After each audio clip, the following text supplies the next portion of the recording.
ದೇವರ ಒಳ್ಳೆಯತನವು ನನ್ನ ಭವಿಷ್ಯವನ್ನು ಬದಲಾಯಿಸುತ್ತದೆ. ನಾನು ಕೀರ್ತನೆ 145:9 ಘೋಷಿಸುತ್ತೇನೆ. ಯೆಹೋವನು ಸರ್ವೋಪಕಾರಿಯು, ತಾನು ನಿರ್ಮಿಸಿದವುಗಳಲ್ಲೆಲ್ಲ ಕರುಣಿಸುವಾತನೂ ಆಗಿದ್ದಾನೆ. ಯಾವುದೇ ಕತ್ತಲಿನ ಶಕ್ತಿಯಿಂದ ನನ್ನ ಭವಿಷ್ಯವು ವಿಳಂಬವಾಗುವುದಿಲ್ಲ ಅಥವಾ ನಾಶವಾಗುವುದಿಲ್ಲ. ಯೇಸುವಿನ ಹೆಸರಿನಲ್ಲಿ ನಾನು ಘೋಷಿಸುತ್ತೇನೆ, ವಿಜಯವು ನನ್ನದು ಈಗ ಮತ್ತು ಎಂದೆಂದಿಗೂ. ದೇವರ ಒಳ್ಳೆಯತನವು ನನ್ನನ್ನು ಮಾರ್ಗದರ್ಶಿಸುತ್ತದೆ, ಬಲಪಡಿಸುತ್ತದೆ ಮತ್ತು ಅಭಿವೃದ್ಧಿ ಪಡಿಸುತ್ತದೆ. ನಾನು ನನಗೆ ಆರ್ಥಿಕ ಆಶೀರ್ವಾದದ ಬಾಗಿಲುಗಳು ತೆರೆಯುವಂತೆ ಆಜ್ಞಾಪಿಸುತ್ತೇನೆ. ಐಶ್ವರ್ಯ ಮತ್ತು ಸಮೃದ್ಧಿ ನನ್ನನ್ನು ಕಂಡುಕೊಳ್ಳಲಿ. ಯೇಸುವಿನ ಹೆಸರಿನಲ್ಲಿ ನಾನು ಸ್ಪರ್ಶಿಸುವ ಎಲ್ಲವೂ ಇತರರಿಗೂ ಆಶೀರ್ವಾದವಾಗಲಿ. ಯೇಸುವಿನ ಹೆಸರಿನಲ್ಲಿ ಇದು ನನ್ನ ಘೋಷಣೆ ಮತ್ತು ಹಾಗೆಯೇ ಆಗಲಿ. ಆಮೆನ್.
ನನ್ನಾಸೆ ಬಯಕೆಗಳೆಲ್ಲ ಸಂಪೂರ್ಣ ಅರಿತಿರುವೆ.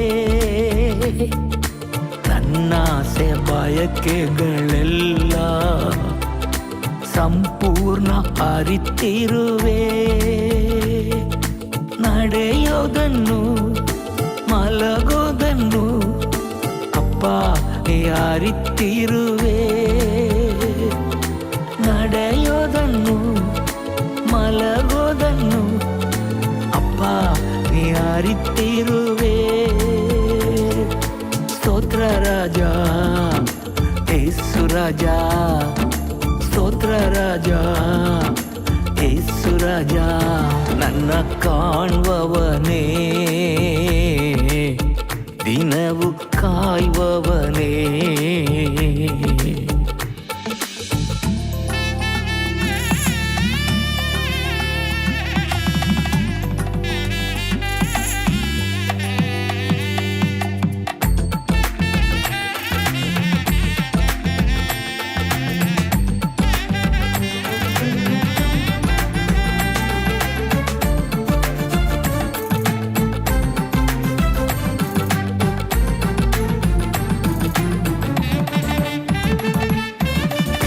ಮುಂದೆ ನನ್ನನ್ನ ವರಿಸಿ ನನ್ನ ಸುತ್ತುವರಿದಿರುವೆ.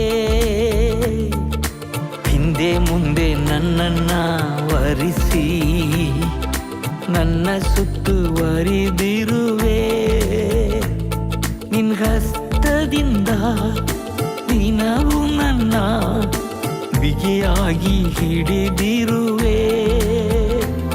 ನಿನ್ನ ಹಸ್ತದಿಂದ ದಿನವು ನನ್ನ ಬಿಗಿಯಾಗಿ ಹಿಡಿದಿರುವೆ. ಸ್ತೋತ್ರ ರಾಜ ಯೇಸು ರಾಜ, ಸ್ತೋತ್ರ ರಾಜ ಯೇಸು ರಾಜ, ನನ್ನ ಕಾಣುವವನೇ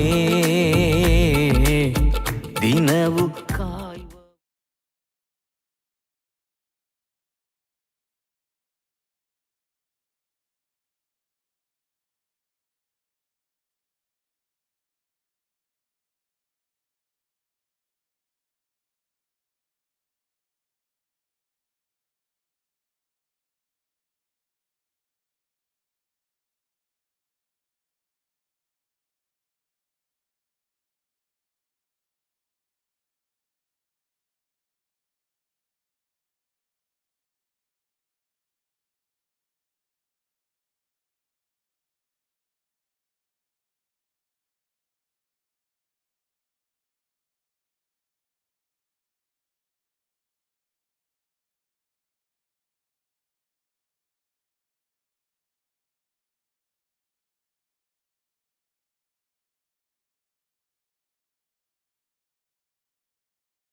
Praise the Lord. ದೇವರಿಗೆ ಮಹಿಮೆ. What a joy to come to your home with the word of God. ನಿಮ್ಮ ಮನೆಗಳಿಗೆ ದೇವರ ವಾಕ್ಯವನ್ನ ತರುವಂತದ್ದು ಎಷ್ಟು ಸಂತೋಷವುಳ್ಳಂತದಾಗಿದೆ. Jesus loves each one of you. ಯೇಸು ಎಲ್ಲರನ್ನು ಪ್ರೀತಿಸುವಂತವರಾಗಿದ್ದಾರೆ. We are just wanted to inform you that we are in the Christmas season. ನಾವುಗಳು ಈ Christmas ಹಬ್ಬದ ಒಂದು ಆಚರಣೆಯ ದಿನಮಾನಗಳಲ್ಲಿದ್ದೇವೆ. We praise God for this wonderful opportunity which God has given me to minister the word of God through this television program. I believe today is going to be your day and today God is going to speak to you in your lives. ಈ ದಿನಮಾನಗಳಲ್ಲಿ ದೇವರ ವಾಕ್ಯವನ್ನ ನಿಮ್ಮ ಮನೆಗಳಿಗೆ ತರುವಂತದ್ದು, ಈ ದೂರದರ್ಶನದ ಮುಖಾಂತರವಾಗಿ ನಿಮ್ಮೊಟ್ಟಿಗೆ ವಾಕ್ಯವನ್ನ ಹಂಚಿಕೊಳ್ಳುವಂತದ್ದು ಎಷ್ಟೋ ಸಂತೋಷಕರವಾದಂತ ದಿನ ಕಾರ್ಯಗಳಾಗಿದೆ. What a joy to celebrate Christmas. ಈ ಒಂದು ಕ್ರಿಸ್ಮಸ್ ಅನ್ನ ಆಚರಿಸುವಂತದ್ದು ಎಷ್ಟೋ ಸಂತೋಷವುಳ್ಳಂತ ವಿಷಯ. We see the whole world enjoy the Christmas season. ನಾವು ನೋಡ್ತೀವಿ ಇಡೀ ಲೋಕದಲ್ಲಿ ಎಲ್ಲರೂ ಕೂಡ ಈ ಕ್ರಿಸ್ಮಸ್ ಹಬ್ಬವನ್ನ ಆಚರಿಸ್ತಾರೆ. Whether they are Hindus, Muslims or Christian, but people enjoy the Christmas season where people believe that Christmas is a joy of festival. ಈ ಒಂದು ಕ್ರಿಸ್ಮಸ್ ನ ಋತು ದಿನಗಳಲ್ಲಿ ಕೂಡ ಅವರು ಹಿಂದೂ ಆಗಲಿ ಮುಸಲ್ಮಾನರಾಗಲಿ ಎಲ್ಲರೂ ಕೂಡ ಈ ಕ್ರಿಸ್ಮಸ್ ಅನ್ನ ಆಚರಿಸುವಂತವರಾಗಿದ್ದಾರೆ. If you see all across the world, people decorate their shops and people have that joyful atmosphere around them and they celebrate that Christmas is a season of festival. ಈ ಒಂದು ದಿನಮಾನಗಳಲ್ಲಿ ಇಡೀ ಜಗತ್ತಿನಲ್ಲಿ ನಾವು ನೋಡುವಾಗ ಎಷ್ಟೋ ಅಲಂಕರಿಸುವಂತದ್ದು, ಸಂತೋಷವುಳ್ಳಂತ ಒಂದು ವಾತಾವರಣವನ್ನ ಸೃಷ್ಟಿಸಿಕೊಂಡು ಸಹೋದರರೊಟ್ಟಿಗೆ ಅವರ ಐಕ್ಯತೆಯಿಂದ ನಗುಮುಖದೊಟ್ಟಿಗೆ ಇರುವಂತಹ ಕಾರ್ಯಗಳನ್ನ ನಾವು ಗಮನಿಸುತ್ತೇವೆ. So the whole world enjoy the season of Christmas. ಇಡೀ ಜಗತ್ತು ಕೂಡ ಈ ಕ್ರಿಸ್ಮಸ್ ನ ಋತುವನ್ನ ಆಚರಿಸುತ್ತದೆ. During this Christmas, it's a joyful occasion to all of us Christians to celebrate the birth of our Lord Jesus Christ. ಈ ಒಂದು Christmas ನ ದಿನದಲ್ಲೂ ಕೂಡ ನಮ್ಮ ಯೇಸು ಕ್ರಿಸ್ತನ ಹುಟ್ಟು ದಿನದ ಕಾರ್ಯಗಳನ್ನ ನೆನಪಿಸಿಕೊಂಡು ನಾವು ಆಚರಿಸುವಂತವರು ಇಡೀ ಜಗತ್ತಿನಲ್ಲೂ ಕೂಡ ಹಬ್ಬಿರುವಂತದ್ದಾಗಿದೆ. If you see in the Bible, ನೀವು ಸತ್ಯವೇದದಲ್ಲಿ ಗಮನಿಸುವಾಗ in John chapter 1 verses 1, ಯೋಹಾನನ ಸುವಾರ್ತೆ 1ನೇ ಅಧ್ಯಾಯ 1ನೇ ವಾಕ್ಯದಲ್ಲಿ, in the beginning was the Word, and the Word was with God, and the Word itself was God. ಆದಿಯಲ್ಲಿ ವಾಕ್ಯವಿತ್ತು, ಆ ವಾಕ್ಯವು ದೇವರ ಬಳಿಯಲ್ಲಿತ್ತು, ಆ ವಾಕ್ಯವೇ ದೇವರಾಗಿತ್ತು ಅನ್ನುವಂತ ವಾಕ್ಯವನ್ನ ಗಮನಿಸ್ತೇವೆ. In John chapter 1 verses 14 it says, the Word became flesh and dwelt among us, and beheld his glory. ಈ ಯೋಹಾನನ ಸುವಾರ್ತೆಯ 1ನೇ ಅಧ್ಯಾಯದ 14ನೇ ವಾಕ್ಯದಲ್ಲಿ ನಾವು ಗಮನಿಸ್ತೀವಿ, ಆ ವಾಕ್ಯವೆಂಬಾತನು ನರವತಾರ ಎತ್ತಿ ನಮ್ಮ ಮಧ್ಯದಲ್ಲಿ ವಾಸ ಮಾಡಿದನು ಎಂಬುದೇ. Jesus never came to this earth to become a Christian leader. ಯೇಸು ಕ್ರಿಸ್ತನು ಈ ಭೂಮಿಗೆ ಬಂದಂತದ್ದು ಒಂದು ಕ್ರೈಸ್ತತ್ವದ ನಾಯಕನಾಗಿರಲಿಕ್ಕಾಗಿ ಅಲ್ಲ. Jesus never came into this world by accident or to create an history in this world. ಈ ಒಂದು ಯೇಸು ಕ್ರಿಸ್ತನು ಈ ಭೂಮಿಗೆ ಬಂದಂತದ್ದು ಅಕಸ್ಮಾತ್ತಾಗಿ ಅಥವಾ ಒಂದು ಚರಿತ್ರೆಯನ್ನ ರೂಪಿಸುವಂತದಕ್ಕಾಗಿ. But it was the fulfillment of eternal plan of God, which God brought it through Jesus Christ. ಈ ಯೇಸು ಕ್ರಿಸ್ತನು ಭೂಮಿಗೆ ಬಂದಂತ ಒಂದು ಉದ್ದೇಶವು ದೇವರ ದೈವಿಕವಾದಂತ ಒಂದು ಯೋಜನೆಯಾಗಿತ್ತು. In other words, heaven invaded the earth, God stepped into his time, the creator entered into this creation. ದೇವರ ದೈವಿಕ ಸಮಯವಾದಂತದ್ದು ಪರಲೋಕವು ಈ ಭೂಮಿಗೆ ಬರುವಂತ ಸಮಯವಾಗಿತ್ತು, ಹಾಗೂ ಯೇಸು ಕ್ರಿಸ್ತನು ಈ ಭೂಮಿಗೆ ಬಂದವನಾಗಿದ್ದಾರೆ. The coming of Christ, Lord Jesus Christ, is not merely a story for a season. ಈ ಒಂದು ಋತುವಿನ ದಿನದಲ್ಲಿ ಕ್ರಿಸ್ಮಸ್ ಋತುವಾದಂತದ್ದು ಕ್ರೈಸ್ತನ ಕುರಿತಾದಂತ ಒಂದು ಸಂದೇಶವನ್ನು ಮಾತ್ರವಲ್ಲ ಅಥವಾ ನಾಟಕ ಮಾತ್ರವಲ್ಲ. It is the turning point of human destiny for them to understand that the Lord Jesus Christ, he himself was God, and he left heaven and he came down to this earth as a man. ಆ ಪರಲೋಕವನ್ನ ಬಿಟ್ಟು ಈ ಭೂಲೋಕಕ್ಕೆ ಮಾನವನ ಅವತಾರವನ್ನ ತಾಳಿ ಯೇಸು ಕ್ರಿಸ್ತನು ಭೂಮಿಗೆ ಬಂದಂತದ್ದು ಮನುಷ್ಯನನ್ನ ಬಿಡಿಸುವುದಕ್ಕಾಗಿ ಆಗಿದೆ. His coming to this earth was the prophecy which God spoke through in the Old Testament to be fulfilled, that Jesus Christ, he came upon this world. ಈ ಯೇಸು ಕ್ರಿಸ್ತನು ಪರಲೋಕವನ್ನ ಬಿಟ್ಟು ಈ ಭೂಲೋಕಕ್ಕೆ ಬಂದಂತದ್ದು ಹಳೆ ಒಡಂಬಡಿಕೆಯಲ್ಲಿ ಇದ್ದಂತ ಅನೇಕ ಪ್ರವಾದನ ವಾಕ್ಯಗಳ ಒಂದು ನೆರವೇರುವಿಕೆಯಾಗಿದೆ. Christ did not come as a king in a palace, but as a baby in a manger. ಯೇಸು ಕ್ರಿಸ್ತನು ಆತನು ಅರಮನೆಯ ಅರಸನಾಗಿ ಆತನು ಜನಿಸಲಿಲ್ಲ, ಆದರೆ ಗೋದಲಿಯಲ್ಲಿ ಆತನು ಹುಟ್ಟಿದವನಾಗಿದ್ದಾನೆ. We see in this Christmas season people enjoy the atmosphere of Christmas. ಈ ಒಂದು ನಾವು ನೋಡುತ್ತೇವೆ, ಎಲ್ಲರೂ ಕೂಡ ಈ ಕ್ರಿಸ್ಮಸ್ ನ ಋತುವನ್ನ ಅನೇಕರು ಸಂಭ್ರಮಿಸುತ್ತಿರುವಂತದನ್ನ ಗಮನಿಸುತ್ತೇವೆ. But I am sad to tell that many people know the season of Christmas, but many do not know the reason why they celebrate Christmas. ನಾನು ಬಹಳ ದುಃಖಿತನಾಗಿದ್ದೇನೆ, ಯಾಕಂತಂದ್ರೆ ಅನೇಕರಿಗೆ ಈ ಋತುವನ್ನ ಅಂದ್ರೆ ಈ ಕ್ರಿಸ್ಮಸ್ ನ ದಿನಗಳನ್ನ ಆಚರಿಸ್ತಾರೆ ಹೊರತು ಅದರ ಕಾರಣ ಏನನ್ನುವಂಥದ್ದು ಅನೇಕರಿಗೆ ತಿಳಿದಿಲ್ಲ. They know the season, but they do not know the reason. ಅವರಿಗೆ ಈ ಕಾರ್ಯವು ತಿಳಿದಿದೆ, ಕ್ರಿಸ್ಮಸ್ ಅನ್ನು ಆಚರಿಸುವಂತದ್ದು, ಆದರೆ ಅದರ ಕಾರಣವು ಅವರಿಗೆ ಅರ್ಥವಾಗಲಿಲ್ಲ. Many people still know that Jesus Christ was born on this day. ಅನೇಕರಿಗೆ ತಿಳಿದಿದೆ ಯೇಸು ಕ್ರಿಸ್ತನು ಈ ದಿನದಲ್ಲಿ ಜನಿಸಿದ್ದಾನೆ ಅನ್ನುವಂಥದ್ದು. But many doesn't know that why Jesus Christ came into this earth. ಆದರೆ ಅನೇಕರಿಗೆ ತಿಳಿಯದೇ ಇರುವಂತ ವಿಷಯ, ಯಾಕೆ ಯೇಸು ಕ್ರಿಸ್ತನು ಈ ಭೂಮಿಗೆ ಬಂದನು. But today, as you hear the word of God, I'm telling you, today you are going to know why Jesus Christ left heaven and he came down to this earth as a man. ಇವತ್ತಿಗೆ ಇದನ್ನ ಕೇಳುತ್ತಿರುವಂತ ನಿಮಗೆ ಒಂದು ಅರ್ಥವಾಗುತ್ತದೆ, ಯೇಸು ಕ್ರಿಸ್ತನು ಯಾಕೆ ಪರಲೋಕವನ್ನ ಬಿಟ್ಟು ಈ ಭೂಲೋಕಕ್ಕೆ ಇಳಿದು ಬಂದಿದ್ದಾನೆ. Who is this Jesus? ಯಾರು ಈ ಯೇಸು? Why did he come into this world? ಯಾಕೆ ಈತನು ಈ ಭೂಮಿಗೆ ಬಂದಿದ್ದಾನೆ? What is the purpose of he coming into this world? ಆತನು ಈ ಭೂಮಿಗೆ ಬರುವಂತದರ ಉದ್ದೇಶ ಏನು? Bible says that God himself left heaven and he came down to this earth as a man in flesh in order to save every mankind on this earth. ದೇವರ ವಾಕ್ಯವು ಹೇಳುತ್ತೆ, ಪರಲೋಕವನ್ನ ಬಿಟ್ಟು ಈ ಭೂಲೋಕಕ್ಕೆ ಮಾನವನ ಅವತಾರವನ್ನ ತಾಳಿ ಮನುಷ್ಯನ ಬಿಡಿಸುವುದಕ್ಕಾಗಿ ಆತನು ಇಳಿದು ಬಂದನು ಎನ್ನುವಂತೆ. If Jesus was a son of God himself, why he had to come into this world world, why he left heaven and he came down to this earth as a man. ಈ ಯೇಸು ಕ್ರಿಸ್ತನು ದೇವರ ಕುಮಾರನಾಗಿರುವುದಾದರೆ ಯಾಕೆ ಆತನು ಪರಲೋಕವನ್ನ ಬಿಟ್ಟು ಈ ಭೂಲೋಕಕ್ಕೆ ಬರಬೇಕಿತ್ತು? ಯಾಕೆ ಆತನು ಈ ಭೂಮಿಯಲ್ಲಿ ಜನಿಸಿದನು? If you see in the Bible in Luke chapter 1 verses 31, ನೀವು ದೇವರ ವಾಕ್ಯದಲ್ಲಿ ಲೂಕನ ಸುವಾರ್ತೆ 1ನೇ ಅಧ್ಯಾಯ 31ನೇ ವಾಕ್ಯವನ್ನ ಗಮನಿಸುವಾಗ, God sent his angel Gabriel to Mary and said, you will conceive and give birth to a son through the power of the Holy Spirit. ದೇವರು ದೇವದೂತನಾದಂತ ಗಬ್ರಿಯೇಲನನ್ನ ಕಳುಹಿಸಿ ಮರಿಯಳಿಗೆ ಹೇಳಿದಂತ ವಾಕ್ಯಗಳು, ಈಗೋ ನೀನು ಗರ್ಭಿಣಿಯಾಗಿ ಒಬ್ಬ ಮಗನನ್ನ ಹೆರುವಿ, ಆತನಿಗೆ ಯೇಸು ಎಂದು ಹೆಸರಿಡಬೇಕು. He will be called the Son of the Most High God and his name will be Jesus. ಆತನು ದೇವರ ಕುಮಾರನು ಎಂಬುದಾಗಿ ಹೆಸರುಗಳಿಸುವನು, ಆತನ ಹೆಸರು ಯೇಸು.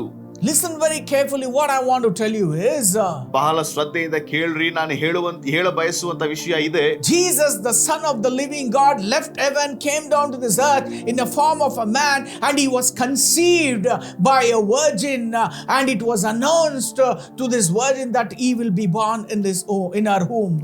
ಯೇಸು ದೇವರ ಕುಮಾರನಾಗಿದ್ದು ಆತನು ಭೂಮಿಗೆ ಇಳಿದು ಬಂದು ಕನ್ಯೆಯ ಹೊಟ್ಟೆಯಲ್ಲಿ ಆತನು ಜನಿಸಿ ಈ ಭೂಲೋಕಕ್ಕೆ ಮಾನವನ ಅವತಾರವನ್ನ ತಾಳಿದ. And it was told that he will be called the Son of the Most High God and his name will be Jesus. ಆತನು ಉನ್ನತನಾದಂತ ದೇವರ ಕುಮಾರನೆನಿಸಿಕೊಳ್ಳುವನು, ಆತನ ಹೆಸರು ಯೇಸು ಎಂಬುವಂತೆ ಇಲ್ಲಿ ಬರೆಯಲ್ಪಟ್ಟಿದೆ. Before this was announced, if you see in the book of Isaiah in chapter 9 verse 6, ಇದು ಪ್ರಕಟಿಸುವುದಕ್ಕಿಂತ ಮೊದಲು ನಾವು ದೇವರ ವಾಕ್ಯದಲ್ಲಿ ಗಮನಿಸುವಾಗ ಯೆಶಾಯನ ಪ್ರವಾದನೆಯ ಪುಸ್ತಕ ಅಲ್ಲಿ ಹೇಳಲ್ಪಟ್ಟಿರುವಂತಹ ವಿಷಯ ಇದು. Isaiah prophesied for that, for it said, for to us a child is born, to us a son is given, the government will be on his shoulder and he will be called Wonderful Counselor. ದೇವರ ವಾಕ್ಯದಲ್ಲಿ ನಾವು ಗಮನಿಸುತ್ತೇವೆ, ಯೆಶಾಯನು ತನ್ನ ಪ್ರವಾದನೆಯ ಪುಸ್ತಕದಲ್ಲಿ ಪ್ರವಾದಿಸುತ್ತಿದ್ದಾನೆ, ಒಂದು ಮಗುವು ನಮಗಾಗಿ ಹುಟ್ಟಿದೆಯಷ್ಟೇ, ಆ ಮಗನು ನಮಗಾಗಿ ಕೊಡಲ್ಪಟ್ಟಿದ್ದಾನೆ, ಆಡಳಿತವು ಆತನ ಬಾಹುವಿನ ಮೇಲಿರುವುದು, ಆತನು ಅದ್ಭುತ ಸ್ವರೂಪನಾಗಿದ್ದಾನೆ. He will be a mighty God, everlasting Father and the Prince of Peace, says the word of God. ಆತನು ಆಲೋಚನಾ ಕರ್ತನು, ಪರಾಕ್ರಮಿಯಾದಂತ ದೇವರು, ನಿತ್ಯನಾದಂತ ತಂದೆ ಎಂಬುದಾಗಿ ದೇವರ ವಾಕ್ಯ ಹೇಳುತ್ತೆ. The Bible very clearly speaks about Jesus, that he was a wonderful counselor, a mighty God, an everlasting Father and the Prince of Peace.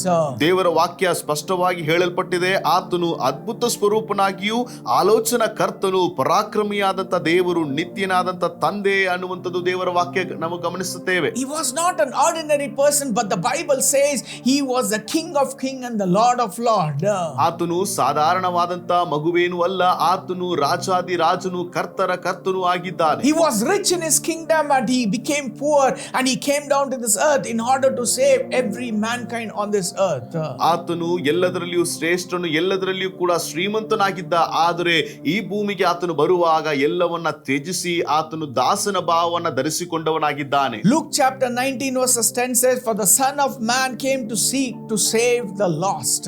ಲೂಕನ ಸುವಾರ್ತೆ 19ನೇ ಅಧ್ಯಾಯ 10ನೇ ವಾಕ್ಯ ಹೇಳುತ್ತೆ, ಮನುಷ್ಯ ಕುಮಾರನು ಕೆಟ್ಟು ಹೋಗಿರುವಂತದನ್ನ ಹುಡುಕಿ ರಕ್ಷಿಸುವುದಕ್ಕಾಗಿ ಬಂದನು. 1 Timothy 1:15 says, Christ Jesus came into this world to save sinners. ಮೊದಲನೇ ತಿಮೋತಿಯನ ಪತ್ರಿಕೆ 1ನೇ ಅಧ್ಯಾಯ 15ನೇ ವಾಕ್ಯ ಹೇಳುತ್ತೆ, ಯೇಸು ಕ್ರಿಸ್ತನು ಪಾಪಿಗಳನ್ನ ರಕ್ಷಿಸುವುದಕ್ಕಾಗಿ ಲೋಕಕ್ಕೆ ಬಂದನು ಎನ್ನುವಂಥದ್ದು. Why and what was the need for Christ to come into this world in order to save sinners on this earth? ಈ ಭೂಮಿಗೆ ಯಾಕೆ ತಾನು ಯೇಸು ಕ್ರಿಸ್ತನು ಪಾಪಿಗಳನ್ನ ರಕ್ಷಿಸುವುದಕ್ಕೆ ಬಂದನು ಅನ್ನುವಂಥದ್ದನ್ನ ನಾವು ಗಮನಿಸುತ್ತೇವೆ. If God wanted, God could have sent anybody onto this earth. ದೇವರಿಗೆ ಬೇಕಿದ್ರೆ ಈ ಲೋಕದಲ್ಲಿರುವಂತ ಯಾರನ್ನು ಬೇಕಿದ್ರು ಆತನು ಕಳುಹಿಸಬಲ್ಲನು. But why did he send his one and only son to his earth? ಆದ್ರೆ ಯಾಕೆ ತನ್ನ ಒಬ್ಬನೇ ಮಗನನ್ನ ಈ ಭೂಮಿಗೆ ಕಳುಹಿಸಿಕೊಟ್ಟ? The Bible says in John chapter 3 verses 16, ದೇವರ ವಾಕ್ಯದಲ್ಲಿ ನಾವು ಗಮನಿಸುತ್ತೇವೆ, ಯೋಹಾನನ ಸುವಾರ್ತೆ 3ನೇ ಅಧ್ಯಾಯ 16ನೇ ವಾಕ್ಯ, for God so loved the world that he gave his only begotten son.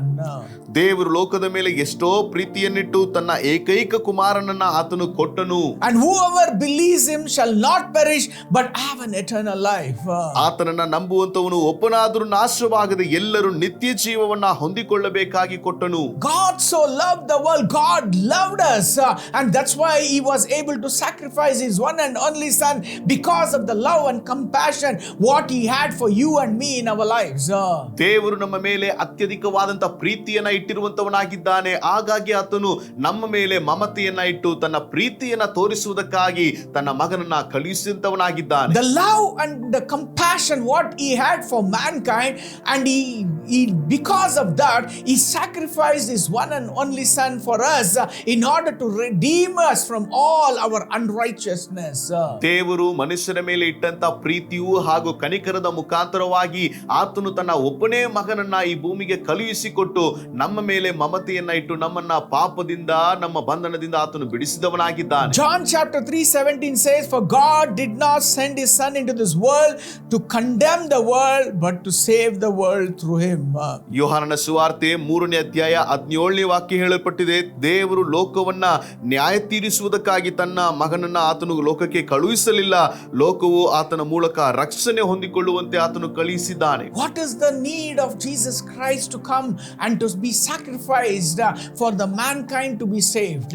ಈ ಒಂದು ಯೇಸು ಕ್ರಿಸ್ತನು ಈ ಭೂಮಿಗೆ ಬಂದು ಆತನು ಈ ಮನುಷ್ಯನನ್ನ ರಕ್ಷಿಸುವುದಕ್ಕೆ ಏನು ಅಗತ್ಯತೆ ಇತ್ತು? Why Jesus had to be sacrificed on the cross of Calvary? ಯಾಕೆ ಯೇಸು ಕ್ರಿಸ್ತನು ಕಲ್ವಾರಿಯ ಶಿಲುಬೆಯ ಮೇಲೆ ಆತನು ತ್ಯಾಗ ಮಾಡಬೇಕಿತ್ತು? Why he left heaven and came down to this earth? ಆತನು ಪರಲೋಕವನ್ನ ಬಿಟ್ಟು ಈ ಭೂಲೋಕಕ್ಕೆ ಬರಬೇಕಂತ ಅವಶ್ಯಕತೆ ಏನು? Because God wanted to show his love and compassion on mankind. That's why he brought his one and only son and he sacrificed for us on the cross of Calvary. ಯಾಕಂತಂದ್ರೆ ಯೇಸು ಕ್ರಿಸ್ತನು ಕಲ್ವಾರಿಯ ಶಿಲುಬೆಯ ಮೇಲೆ ತನ್ನ ರಕ್ತವನ್ನ ಸುರಿಸಿ ಪ್ರಾಣವನ್ನ ಕೊಟ್ಟಂತದ್ದು ದೇವರು ಮನುಷ್ಯರ ಮೇಲೆ ಇಟ್ಟಿರುವಂತಹ ಅತ್ಯಧಿಕವಾದಂತ ಪ್ರೀತಿಯಾಗಿದೆ.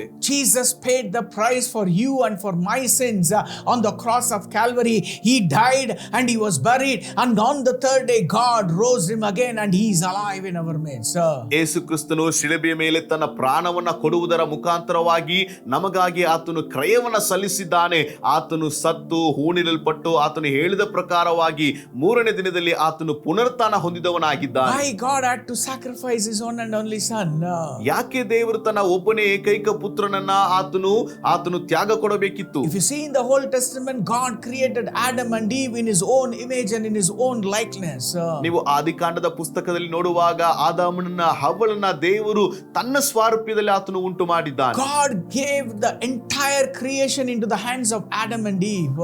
ದೇವರು ಇಡೀ ಜಗತ್ತನ್ನ ಆದಾಮನನ್ನ ಹವ್ವಳ ಕೈಯಲ್ಲಿ ದೇವರು ಆಳ್ವಿಕೆಯನ್ನ ಕೊಟ್ಟಿದ್ದ. For them to rule onto these nations. ಅವರು ಈ ದೇಶವನ್ನ ಆಳ್ವಿಕೆ ಮಾಡಬೇಕಿತ್ತು. But they lost the divine blessings which God had given into Adam and Eve. ಆದ್ರೆ ಆದಾಮನಿಗೆ ಹವ್ವಳಿಗೆ ದೇವರು ಕೊಟ್ಟಂತ ಆ ದೈವಿಕವಾದಂತ ಅಧಿಕಾರವನ್ನ ಅವರು ಕಳೆದುಕೊಂಡ್ರು. Because God told them to not to eat the fruit from the tree of knowledge, they disobeyed God because of the Satan, and they ate the fruit from the tree of knowledge, and they lost all the blessings what God had given to them because it went to the Satan's hand. ದೇವರು ಅವರಿಗೆ ಹೇಳಿದಂತ ಅವ ಕಾರ್ಯಗಳಿಗೆ ಅವರು ಅವಿಧೇಯರಾದರು. ಒಳ್ಳೆಯದರ ಕೆಟ್ಟದರ ಅರಿಹನ್ನ ಹುಟ್ಟಿಸುವಂತ ಆ ಹಣ್ಣನ್ನ ತಿನ್ನುವುದರ ಮುಖಾಂತರ ದೇವರ ಆಜ್ಞೆಗಳಿಗೆ ಅವಿಧೇಯಾದ ಕಾರಣದಿಂದ ಈ ಸೈತಾನನ ಹಸ್ತಕ್ಕೆ ಅಧಿಕಾರವು ಮುಂದೆ ಹೋಯಿತು. When God created Adam and Eve, he created and he blessed them and he said them to be fruitful and to multiply. All these blessings came into Adam and Eve's hands, but they lost because of the disobedience, because of the sin against God, and every blessing went to the hands of the Satan. ದೇವರು ಈ ಜಗತ್ತನ್ನ ಸೃಷ್ಟಿ ಮಾಡಿ ಎಲ್ಲ ಅಧಿಕಾರವನ್ನ ಆದಾಮ ಹಾಗೂ ಹವ್ವಳ ಹಸ್ತದಲ್ಲಿ ಆತನು ಕೊಟ್ಟಿದ್ದ. ಆದರೆ ದೇವರ ಮಾತಿಗೆ ಅವರು ಅವಿಧೇಯರಾದಂತ ಕಾರಣದಿಂದ ಈ ಆಳ್ವಿಕೆಯಾದಂತದ್ದು ಸೈತಾನನ ಹಸ್ತಕ್ಕೆ ಮುಂದೋಯಿತು. Because of Adam and Eve's sin, curse, sin, sickness came into this world.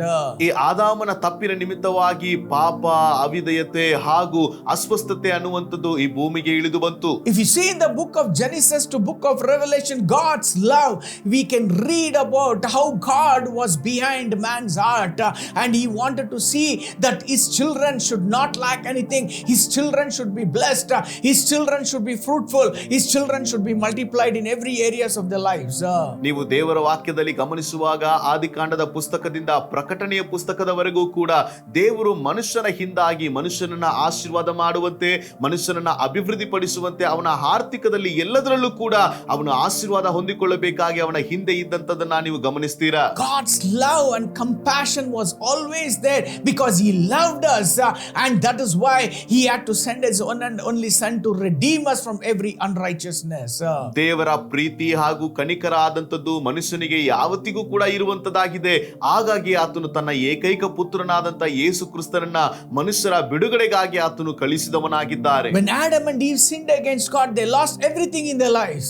ಆದಾಮ ಹವ್ವರು ಅವರು ಪಾಪ ಮಾಡುವಾಗ, ದೇವರಿಗೆ ಅವಿಧೇಯರಾಗುವಾಗ ಎಲ್ಲವನ್ನು ಕೂಡ ಅವರು ಕಳೆದುಕೊಂಡ್ರು. If you see in the book of Exodus, God released the Israelites from the land of Egypt to the promised land, but they kept on sinning against God. But God's love was increasing and he wanted to do the best for his children, even into the land, to the promised land where they were on to the journey. ದೇವರ ವಾಕ್ಯದಲ್ಲಿ ನೀವು ಗಮನಿಸುವಾಗ ವಿಮೋಚನ ಕಾಂಡ ಪುಸ್ತಕದಲ್ಲಿ ದೇವರು ಐಗುಪ್ತ ದೇಶದಿಂದ ಇಸ್ರಾಯೇಲ್ಯರನ್ನ ಬಿಡುಗಡೆಗೊಳಿಸಿ ಆತನು ಅವರನ್ನ ಕಾನಾನಿಗೆ ಅವರು ನಡೆಸಿಕೊಂಡು ಹೋಗುವಾಗಲೂ ಕೂಡ ಈ ಇಸ್ರಾಯೇಲ್ಯರು ದೇವರಿಗೆ ತಿರುಗಿ ಬಿದ್ದಂತವರಾಗಿದ್ದಾರೆ. ಆದ್ರೂ ದೇವರು ತನ್ನ ಪ್ರೀತಿಯನ್ನ ತೋರಿಸಿ ಅವರ ಒಂದು ಪ್ರಯಾಣಗಳಲ್ಲಿ ಅವರೊಟ್ಟಿಗೆ ಮುಂದಾಗಿದ್ದಂತದನ್ನ ನಾವು ಕಾಣುತ್ತೇವೆ. But people kept on sinning against God, but God's love was not stopping, but he was increasing. And I'm telling you, in order to see that people should not perish, he brought in those 10 commandments through Moses, and he told them, if these 10 commandments my people follow, at least they will be holy in my sight. ಅವರು ತಮ್ಮ ಪ್ರಯಾಣಗಳಲ್ಲಿ ದೇವರಿಗೆ ತಿರುಗಿ ಬಿದ್ದರೂ ಕೂಡ ದೇವರು ತನ್ನ ಪ್ರೀತಿಯನ್ನ ತೋರಿಸಿ ಆತನು ದಶಾಗ್ನಿಯನ್ನ ಅವರಿಗೆ ಕೊಟ್ಟು ಆತನು ಹೇಳಿದಂತದ್ದು, ಇದನ್ನ ಅವರು ಕೈಗೊಂಡು ನಡೆಯಲಿ, ನನ್ನೊಟ್ಟಿಗೆ ಸೇರಿಕೊಳ್ಳಲಿ ಎಂಬುವಂತದ್ದು. Because God didn't want his people to live a sinful life, because God wanted to bless them and to be fruitful, and God wanted them to increase in their numbers and to live a life which is holy in the sight of God. ದೇವರು ತನ್ನ ಜನರು ಎಂದಿಗೂ ಕೂಡ ಪಾಪದಲ್ಲಿ ಜೀವಿಸುವ ಹಾಗೆ ಆತನು ಬಯಸುವುದಿಲ್ಲ. ಆತನು ತನ್ನ ಜನರನ್ನ ಆಶೀರ್ವಾದ ಮಾಡಿ ಸಂಖ್ಯೆಗಳಲ್ಲಿಯೂ ಆರ್ಥಿಕವಾಗಿಯೂ ಎಲ್ಲಾ ವಿಧದಲ್ಲಿಯೂ ಕೂಡ ಅವರು ಅಭಿವೃದ್ಧಿ ಹೊಂದಬೇಕು ಅನ್ನುವಂಥದ್ದು ದೇವರ ದೊಡ್ಡ ಯೋಜನೆಯಾಗಿದೆ. Because God loved the people, I'm telling you, his love and compassion was able to bring this 10 commandments so that when they sin against God, they will remember this commandment, they will not sin against God. ದೇವರು ಈ ದಶಾಗ್ನಿಯನ್ನ ತಂದಂತದಕ್ಕೆ ಕಾರಣ ದೇವರು ತನ್ನ ಪ್ರೀತಿಯನ್ನ ಕನಿಕರವನ್ನ ತನ್ನ ಜನರಿಗೆ ತೋರಿಸಿ ಅವರು ತಪ್ಪು ಮಾಡುವಾಗ ಈ ಆಜ್ಞೆಗಳನ್ನ ತನ್ನ ನೆನಪಿಗೆ ತಂದುಕೊಂಡು ನಾವು ದೇವರಿಗೆ ವಿರುದ್ಧವಾಗಿ ಮಾಡಿದ್ದೇವೆ ಅನ್ನುವಂಥದ್ದಾಗಿ ಅವರು ಮನವರಿಕೆ ಮಾಡಿ ದೇವರ ಬಳಿಗೆ ಬರುವಂತದಕ್ಕಾಗಿಯೇ. But still the people kept on sinning against God. ಆದರೆ ಈ ಜನರು ಅವರು ಮತ್ತೆ ಮತ್ತೆ ದೇವರಿಗೆ ತಿರುಗಿ ಬಿದ್ದು ಪಾಪ ಮಾಡುವಂತವರಾದರು. But God's love never decreased towards the people. ಆದರೆ ದೇವರ ಪ್ರೀತಿಯಾದಂತದ್ದು ಅವರ ಮೇಲೆ ಅದು ಕಡಿತಗೊಳ್ಳಲಿಲ್ಲ. But God said to Moses, ದೇವರು ಮೋಶೆಗೆ ಹೇಳಿದಂತದ್ದು, when my people sin against me, they have to die. ನನ್ನ ಜನರು ನನಗೆ ವಿರುದ್ಧವಾಗಿ ಪಾಪ ಮಾಡುವಾದ ಕಾರಣವಾಗಿ ಅವರು ಸಾಯಬೇಕಿತ್ತು. But I love them, I don't want them to die. ಆದರೆ ನಾನು ಅವರನ್ನ ಪ್ರೀತಿಸುವ ಕಾರಣದಿಂದ ಅವರನ್ನ ಮರಣಕ್ಕೆ ನಾನು ಬಿಡುವುದಿಲ್ಲ. So God said to Moses, let an animal take the place for their sins, and let that animal die for their sins. ಅವರ ಪಾಪಗಳಿಗಾಗಿ ಆ ಒಂದು ಪ್ರಾಣಿಯನ್ನ ತೆಗೆದುಕೊಂಡು ಬಂದು ಅವರು ಬಲಿ ಕೊಡಲಿ, ಆ ಪ್ರಾಣಿಯು ಅವರಿಗೆ ಅವರ ಪರವಾಗಿ ಅದು ಸಾಯಲಿ. Because the Bible says in Romans chapter 6 verses 23, the wages of sin is death. ದೇವರ ವಾಕ್ಯದಲ್ಲಿ ನಾವು ಗಮನಿಸ್ತೇವೆ, ರೋಮಾಪುರದವರಿಗೆ ಬರೆದಂತ ಪತ್ರಿಕೆ 6ನೇ ಅಧ್ಯಾಯ 23ನೇ ವಾಕ್ಯದಲ್ಲಿ ಪಾಪದ ಸಂಬಳವಾದಂತದ್ದು ಅದು ಮರಣವಾಗಿದೆ. The wages of sin is death. ದೇವರ ವಾಕ್ಯದಲ್ಲಿ ನಾವು ನೋಡುತ್ತೇವೆ ಪಾಪದ ಸಂಬಳವು ಮರಣವಾಗಿದೆ. The gift of God is eternal life. ಆದರೆ ದೇವರ ಕೃಪೆಯಾದಂತದ್ದು, ದೇವರ ಉಚಿತಾರ್ಥವಾದಂತ ವರವು ಅದು ಕೃಪೆಯಾಗಿದೆ. So God said to Moses, if my people sin against me, they will perish because I cannot tolerate their sins. And he said, because of their sins, let an animal take the place of their sins, and let that animal be sacrificed on the altar for their sins. ದೇವರು ಮೋಶೆಗೆ ಹೇಳಿದಂತ ವಿಷಯ, ಜನರ ಪಾಪಗಳ ನಿಮಿತ್ತವಾಗಿ ಅವರು ದಂಡನೆಯನ್ನ ಅದಕ್ಕೆ ತಕ್ಕಂತ ಪರಿಹಾರವನ್ನ ಮಾಡಬೇಕಿತ್ತು. ಹಾಗಾಗಿ ಒಂದು ಪ್ರಾಣಿಯನ್ನ ತೆಗೆದು ಅವರು ಯಜ್ಞವೇದಿಯ ಮೇಲೆ ಯಜ್ಞವನ್ನ ಅರ್ಪಿಸಲಿ ಅನ್ನುವಂಥದ್ದು ದೇವರು ಕೊಟ್ಟಂತ ವಿಷಯ. But still people never turned their hearts towards God, but they kept on sinning against God, and they started sacrificing animal after animal for their sins. ಆದರೆ ಮನುಷ್ಯರು ಎಂದಿಗೂ ಕೂಡ ಅವರ ಪಾಪವನ್ನ ಅರ್ಥ ಮಾಡಿಕೊಳ್ಳಲಿಲ್ಲ. ಅವರು ತಪ್ಪು ಮಾಡಿ ಪ್ರಾಣಿಗಳ ಮೇಲೆ ಅವರು ಪ್ರಾಣಿಗಳನ್ನ ತಂದು ಯಜ್ಞವನ್ನ ಅರ್ಪಿಸುತ್ತಿದ್ರಷ್ಟೇ. It grieved the heart of God because God so loved the world. And I'm telling you, when it grieved the heart of God, God came to a conclusion. No more animal will be sacrificed, but I am going to sacrifice my one and only son because I love my people, and my son will take the place of the animal, and he will die for their sins, and he will shed his blood for their sins, and through his blood the world entire sins will be washed by his blood. ದೇವರು ಪದೇ ಪದೇ ದೇವರಿಗೆ ವಿರುದ್ಧವಾಗಿ ಜನರು ತಪ್ಪು ಮಾಡುತ್ತಾ ಇದ್ದಂಥವರಾಗಿದ್ರು. ಹಾಗಾಗಿ ದೇವರು ತನ್ನ ಯೋಜನೆಯನ್ನ ಹೀಗೆ ಮಾಡಿದ, ನನ್ನ ಒಬ್ಬನೇ ಕುಮಾರನನ್ನ ಕಳುಹಿಸಿ ಆತನು ಇನ್ನು ಮುಂದೆ ಯಾವ ಪ್ರಾಣಿಯೂ ಕೂಡ ಯಜ್ಞವೇದಿಯ ಮೇಲೆ ಅದು ಬಲಿ ಕೊಡುವಂತದಲ್ಲ, ನನ್ನ ಮಗನು ಆತನು ನನ್ನ ಜನರಿಗಾಗಿ ನಾನು ಅವರನ್ನ ಪ್ರೀತಿಸುವಂತ ಕಾರಣ ನನ್ನ ಒಬ್ಬನೇ ಮಗನನ್ನ ಕಳುಹಿಸುತ್ತೇನೆ ಅನ್ನುವಂಥದ್ದಾಗಿ ಆತನು ಕಳುಹಿಸಿದ್ದಾನೆ. And that's why Jesus came down from heaven in order to take the place of that animal to be sacrificed on the cross of Calvary, when in order to redeem all unrighteousness in the sight of God.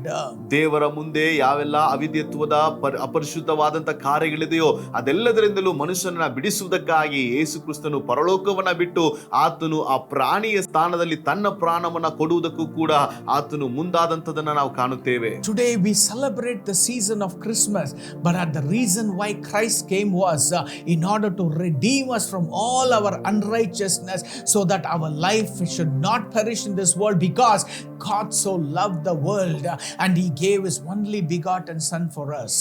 ದೇವರು ಈ ಲೋಕವನ್ನ ಎಷ್ಟೋ ಪ್ರೀತಿ ಮಾಡಿ ಆತನು ತನ್ನ ಒಬ್ಬನೇ ಮಗನನ್ನ ಈ ಭೂಮಿಗೆ ಕೊಟ್ಟಂತ ಕಾರಣ ಆತನು ನಮ್ಮನ್ನ ವಿಮೋಚಿಸುವಂತವನಾಗಿದ್ದೇನೆ.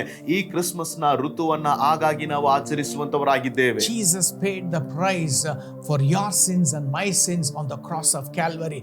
He shed his blood so that we will be drawn towards God as the children of God. ನಾವು ದೇವರ ಮಕ್ಕಳಾಗಿ ದೇವರ ಬಳಿಗೆ ನಾವು ಹಿಂತಿರುಗಿ ಬರಬೇಕನ್ನುವಂತ ಕಾರಣಕ್ಕಾಗಿ ದೇವರು ಶಿಲುಬೆಯ ಮೇಲೆ ತನ್ನ ಪ್ರಾಣವನ್ನ ತನ್ನ ರಕ್ತವನ್ನ ಆತನು ಸುರಿಸಿದವನಾಗಿದ್ದಾನೆ. That's why Jesus left heaven. He came down to this earth as a man.